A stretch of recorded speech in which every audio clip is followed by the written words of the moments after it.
프랜차이즈, 잘못된 업종, 찢습니다. 언젠가 직장에서 은퇴할 때가 돼서 치킨이나 커피 프랜차이즈를 알아보게 될 때 만나게 되는 법이 있습니다. 가맹사업 거래의 공정화에 관한 법률, 약칭으로 가맹사업법이라고 하는 것인데요. 아마 관련된 일을 하는 사람이 아니라면 꼼꼼히 읽을 필요도 없고 읽을 일이 없을지도 모르지만 프랜차이즈 창업을 준비하는 예비 가맹점주라면 무조건 숙독해야 하는 법이기도 합니다. 법 조항만 44조나 되고 많은 개정을 거치면서 부칙들도 늘어나서 하나하나 뜯어보기가 어렵다면 그 중에서 꼭 3가지 정도는 기억해 놓는 것이 좋은데요. 첫 번째는 제9조 허위 과장된 정보 제공 등의 금지 조항에서 제시하고 있는 예상 매출 산정서를 받아야 한다는 것입니다. 쉽게 말하면 해당 입지에 이 브랜드로 창업하면 얼마 정도 매출이 예상되는지 산정한 문서죠. 꼭 그대로 매출이 나오리라는 법은 없지만 본부 입장에서 창업 전 예상 매출액의 범위를 제시하는 것이기 때문에 가맹점주로서는 최소한의 안전장치 같은 역할을 합니다. 두 번째는 12조의 4, 부당한 영업지역 침해 금지 조항인데요.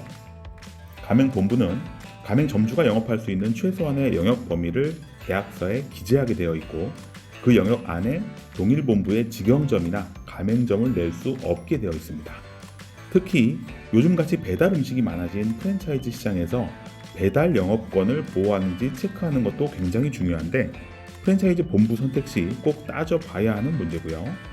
마지막으로 가장 기본적인 조항인 제7조 정보공개서의 제공 의무 조항입니다.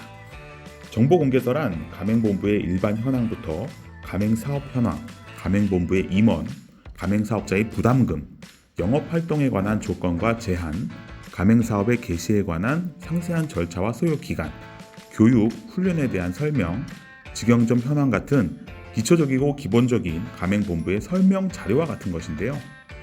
쉽게 말하면 가맹본부의 재무 상태부터 동일 브랜드의 타 가맹점 매출액 수준, 가맹점 수, 창업 비용 등이 적혀있는 가맹본부 설명서라고 보면 됩니다. 이 설명서는 언제든 인터넷만 연결된다면 볼 수 있게 잘 만들어져 있는데요.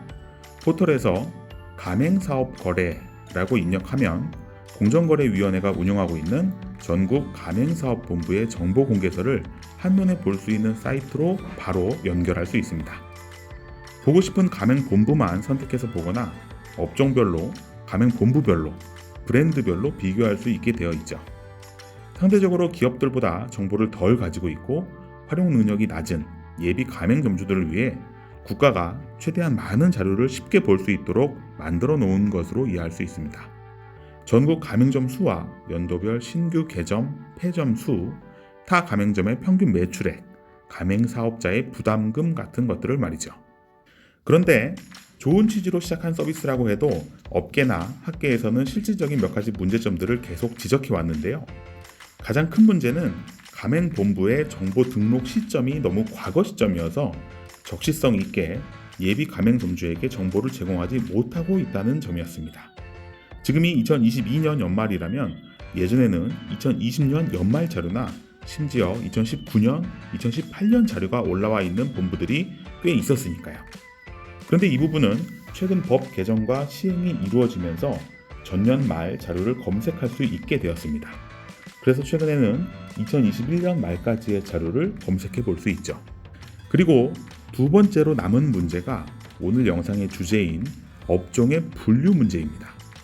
저는 어떤 기관 또는 기업에 업종 분류와 관련한 일을 하거나 자문을 하게 될 일이 있으면 분류는 최대한 상세하게 활용은 용도에 맞게 묶어서 라고 말하곤 합니다.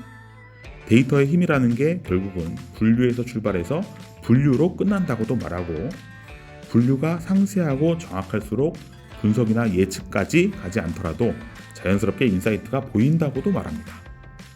얼마 전 유행하는 드라마에서도 비슷한 얘기가 나오던데요. 간판이 커닝페이퍼라고요? 간판만 보면 다 보여. 시장의 흐름, 소비자의 니즈, 산업의 전망. 그런데 간판을 잘못 읽으면 어떻게 될까요? 분류에 공들이지 않은 데이터는 숫자만 봐도 티가 나고 뒷부분은 볼 것도 없습니다. 심지어 잘못 읽은 데이터로 의사결정을 하게 되면 무조건 잘못된 판단을 하게 되는 거죠. 우리나라에 편의점이 5만 5천 개 정도 있는데 편의점이 아닌 다른 업종들도 다 편의점으로 묶어서 8만 개가 있다고 밝히고 시작하는 분석 자료가 있다면 어떨까요? 뒷부분이 귀에 들어올까요? 분류는 모든 집계의 기본이기 때문에 분류가 잘못된 데이터는 숫자를 볼 필요가 없습니다. 아니, 보면 안 됩니다. 무조건 틀린 답으로 이끌게 되니까요. 그럼 현재 정보 공개서의 업종은 어떤 현황일까요? 분류체계는 대분류와 중분류를 사용합니다. 대분류는 외식과 도소매, 서비스업으로 구분되어 있고 외식에 15개, 도소매에 7개, 서비스에 22개로 구성되어 총 44개 업종으로 구분되어 있죠. 일단 약국이나 안경, 애완용품 등이 도소매업이 아니라 서비스업인 부분은 언젠가 분류체계 잡는 문제를 제기할 때 다시 얘기하기로 하겠습니다. 두 번째로 한식, 일식, 중식, 서양식 같은 중분류 단위의 구분에 치킨이나 커피 같은 소분류 단위의 레벨이 함께 있는 위계의 문제도 다음에 짚어보기로 하고요. 제가 생각하기에 예비 가맹점주들에게 가장 시급하게 바로잡아 안내할 필요가 있는 부분은 기타가 너무 많다는 점입니다. 전체 가맹본부가 약 12,000개 등록되어 있는데 그 중에 한식에 이어 두 번째로 많은 업종이 기타 외식인데 그 숫자가 1,500여 개에 이릅니다. 전체 12.4%, 외식에서는 15.5%를 차지하죠. 또 기타 서비스가 468개, 기타 도소매 388개, 기타 교육 233개, 기타 외국식 186개로 집계되어 있습니다. 총 2,700개가 넘고 전체 23%가 넘습니다. 대체 기타 외식이라는 업종이 무슨 업종인가요? 이걸 보고 어떤 업종을 창업할지 말지 어떻게 결정하라는 건가요? 기타라는 건 최대한 자세하게 나누어 보고 도저히 구분이 힘들 때 남은 일부를 가리키는 말 아닌가요? 기타가 전체 4분의 1을 차지하면 분류가 무슨 소용이 있습니까? 그래서 44개로 뭉쳐있는 업종을 263개 업종으로 쪼갰습니다. 최대한 기타라고 구분된 분류를 없애고 구체적인 업종을 매칭했고요. 12,000개 상호화 브랜드 정보를 하나하나 검색해서 다시 분류하고 한 개 가맹점도 찾기가 어려운 가맹본부는 분류 불가 판정하였습니다. 밤 시간과 주말을 이용했더니 2달 정도 걸렸습니다. 인사이트는 수도 없이 많이 뽑아낼 수 있지만 몇 개 중요한 것들만 짚어보겠습니다. 먼저 현재 국내 프랜차이즈는 고깃집이 가장 많다는 것을 알 수 있습니다. 한식이 3,248개, 기타 외식이 1,473개일 때는 잘 안 보이던 프랜차이즈 업종별 가맹본부수 순위가 훨씬 잘 보이죠?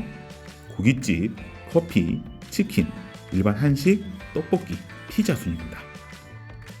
두 번째로 식료품, 밀키트 업종이나 샌드위치 브런치, 마라탕 허거 같은 유행 업종을 발견하셨나요? 정보 공개서를 보는 이유는 이 업종이 지금 성장세에 있는지 정체기에 있는지 침체기에 들어섰는지 보기 위한 업종별 현황 파악에도 있습니다. 유행처럼 번지는 업종은 특히 더 빠르고 정확하게 정보를 전달해야 하죠. 그러려면 분류를 세분화해서 적시에 집계하고 발표해 줘야 한다는 겁니다. 위에서 간판 얘기를 잠깐 했는데요. 밀키트나 브런치, 도너츠나 햄버거, 곱돌이탕 같은 브랜드는 빠르게 늘고 있고 떡볶이나 곱창, 동남아 음식 등은 전에 비해 성장세가 주춤한 것도 발견할 수 있습니다. 늘어난다고 해서 무조건 좋고 줄어든다고 경기가 안 좋은 업종은 결코 아닙니다. 오히려 너무 급속도로 늘어나는 것을 경계해야 할 때도 있고요. 그런데 제대로 알아야 경계를 할 거 아닙니까? 출생신고할 때 이름이나 주민번호 틀리게 쓰지 않듯이 정보공개서 등록도 제대로 된 선택 업종을 주고 등록 시 다시 한번 체크하고 취합된 정보를 그때그때 바로 잡아 놓으면 나중에 기타에 몰려있거나 분류가 틀릴 리 없습니다. 몇십만 명이 직접 종사하고 있고 또 종업원과 가족들은 물론 그와 연관된 제조, 유통, 결제 사업 등 몇백만 명이 관련된 산업의 기초 통계 자료를 좀 더 전문적이고 체계적으로 관리했으면 하는 마음입니다. 그리고 예비 창업자 입장에서도 한번 생각해 봅시다. 밀키트 창업을 하고 싶은데 어디에도 집계된 자료가 없어서 참고할 게 없는 막막한 정보시장을 말이죠. 이게 다 불가능한 얘기들이 아니라 조금만 신경 쓰면 다 나올 수 있는 자료라는 겁니다. 정보공개서가 본래의 목적을 찾아서 그 역할을 할 수 있기를 기대합니다. 상권 읽어주는 남자 주실장이었습니다. 좋아요, 댓글, 구독, 알림 설정.